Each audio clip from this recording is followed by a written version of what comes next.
Thanks, Cindy. So planning energy budgets for any organization has become pretty difficult in the last few years. That's partially due to volatility in the energy market. But as Cindy points out, this is also due to the way we regulate energy at the state level. We've introduced, well, once upon a time, before I got involved in the energy industry, but not too long ago, utilities came in every few years. They'd go through a major rate case, they look at all the books, and they'd set the rates, and that rate would stay for the next few years until they came in for another rate case.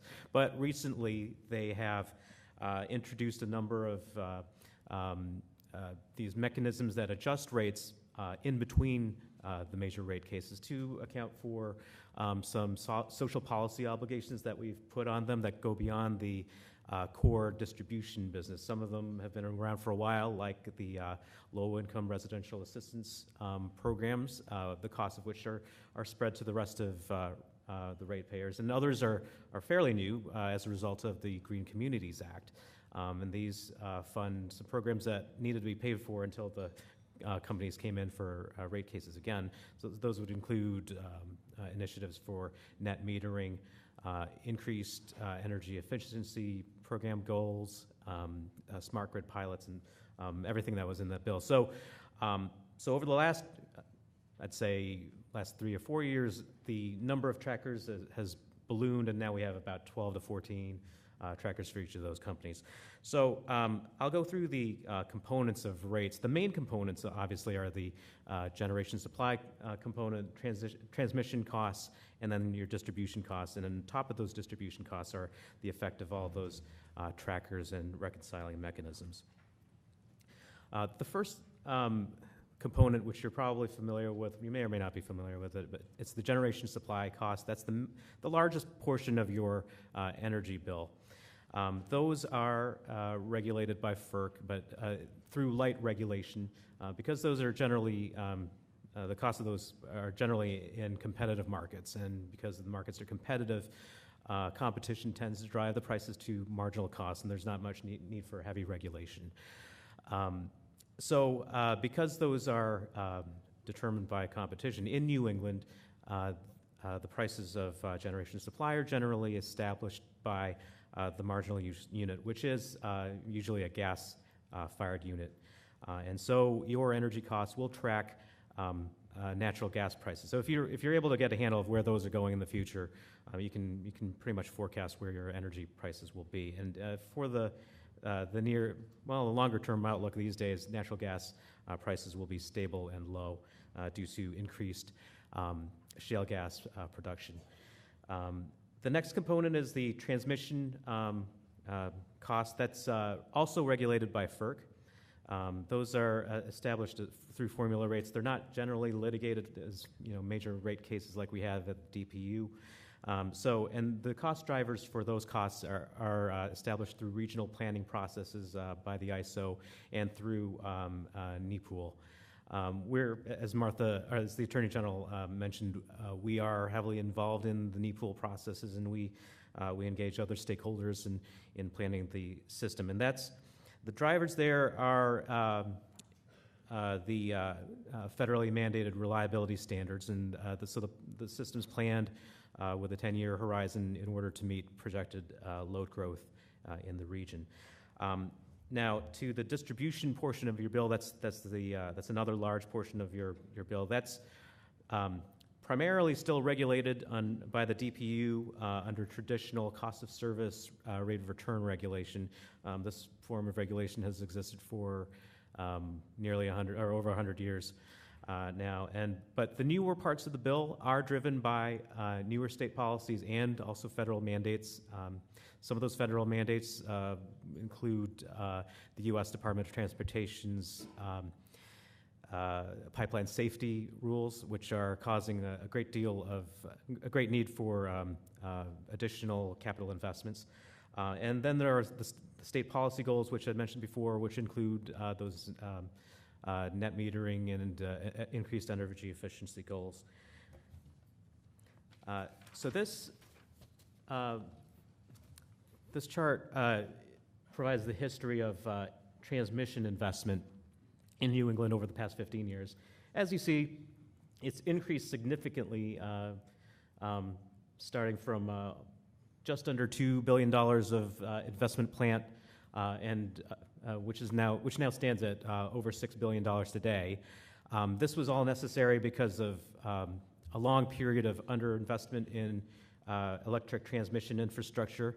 The utilities didn't invest in infrastructure because at the time when we were still vertically integrated, they had the option of building generation to meet local reliability needs. But now that we've been restructured, we can't rely on generation to meet those needs. So this transmission had to be done to ensure the stability of the power grid. In the outlook for transmission growth through 2015 is for that transmission to cost to double. So because we still need further projects to ensure reliability in New England. This will have the effect of raising your transmission electricity rates, transmission costs by about 1 cent per kilowatt hour through 2015.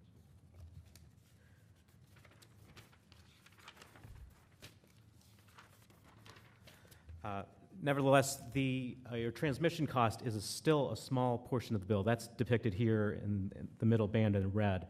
As you see, the largest portion of your bill is still your generation supply. It's also the most volatile.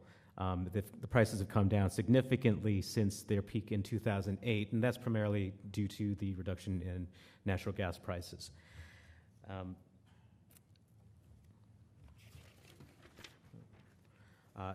At the bottom of this graph here, that's a depiction of the base distribution rates. That doesn't include all of the trackers and reconciliation mechanisms that I mentioned before. That's just the core costs. The next band, which is also a small piece, is the cost of transition charges, and that's leftover stranded costs from when we restructured the industry and had the utilities divest of their generation assets, and that's slowly decreasing.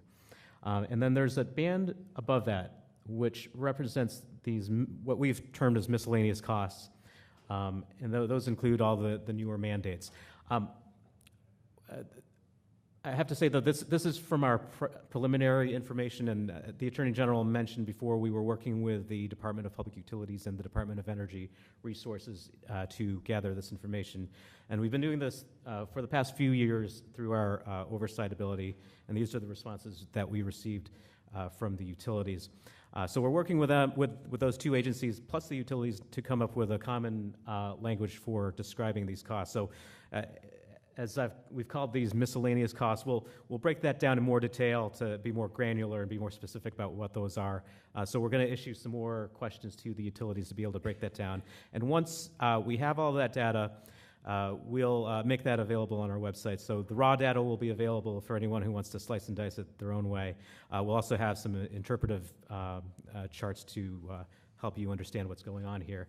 But these figures represent the composite data of all of the electric utilities' responses for a large commercial customer. It doesn't necessarily track what a smaller commercial or a smaller organization like many of you would have, but we'll have that data eventually once we're completed with this project. This chart represents the percentage impact of many of the newer programs that were established under the Green Communities Act. The portion at the bottom, the purple section, represents the percentage impact on the total bill of energy efficiency programs. In 2008 to 2009, that represents pre-existing energy efficiency programs. So it's not; those aren't new mandates. They've been going on for quite a few years. But we've had significant growth in recent years as our programs have ramped up. We don't have the figure for 2012 indicated in this chart because we don't have the final numbers. But they don't have an upward trajectory. It's pretty much stable there. The other portion of this chart, in the red portion, indicates the cost to the utilities of complying with the renewable portfolio standards. Those costs will increase gradually because our RPS goals increased by 1% of load per year. The next portion represents the cost of the solar rec programs. Those are currently high because we are in a shortage situation. We don't have sufficient solar to meet our obligations. So the prices of the cost of solar is hitting what's called the alternative compliance price, which is an amount that the utilities have to pay in order if they aren't able to procure RECs in the market. So those are currently priced very high, but the implication of that, however, is that you do have a significant investment opportunity if you want to take advantage of that. One thing you should note, however, is this only represents the percentage impact of these programs on your rates. It doesn't necessarily have to be your total bill cost. For example, if you were to get involved in some of your utilities' energy efficiency programs, which are the cost of which is increasing in your bill, but if you invested in energy efficiency, you could reduce the total usage, your reliance on energy on the grid, so you could reduce your total bill. So don't take away from this that your bills are necessarily have to increase. But if you don't take advantage of them, your bills will increase. So I would suggest getting in touch with your utilities to ask about their existing programs. There's no cookie cutter answer. I can't say that they'll always be cost effective for your organization, but that's an individual cost benefit decision that you need to make for your own organization. But in general, if the forecasts are correct, these will provide a benefit for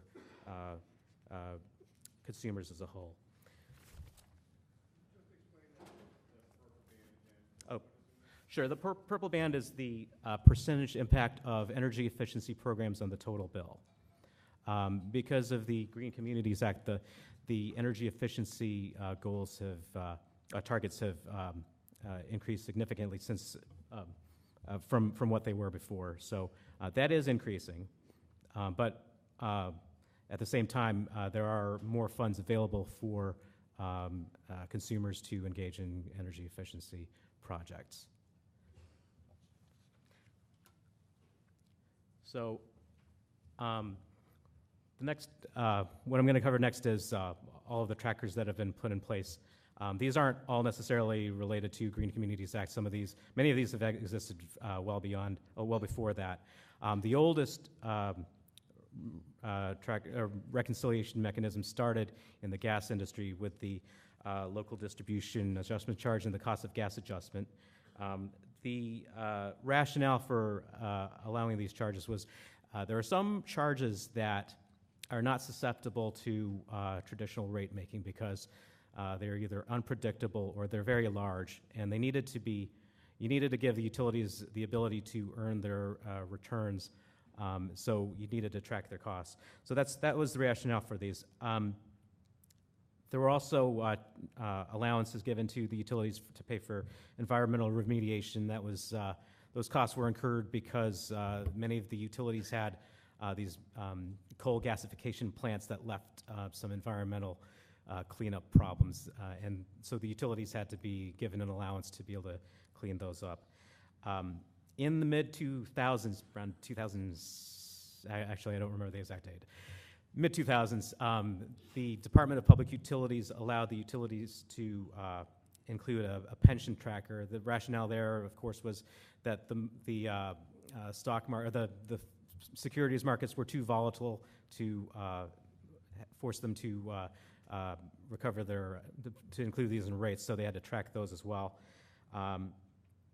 And around the same period, they included allowances for the residential assistance programs that I mentioned before. Prior to the Green Communities Act, the Department of Public Utilities opened an investigation into whether rates should be decoupled from revenues. This was because the utilities or the department had been considering whether to increase energy efficiency efforts, and this was prior to the Green Communities Act. The thought was the existing rate structure, or then existing rate structure, provided a disincentive for investment in energy efficiency. And that's because energy efficiency tends to, well, it will reduce usage, and that's the only way that utilities would make money at that point.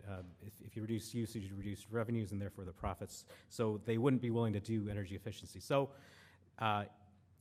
the thought there was you would make the utilities whole if demand fell.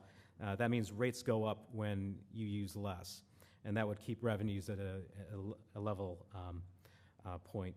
So that was back in 2007. The Department of Public Utilities said that when the utilities file their next rate case, they should all implement a decoupling mechanism. So most of the utilities, or is it most? Many of the utilities have that decoupling mechanism in place right now.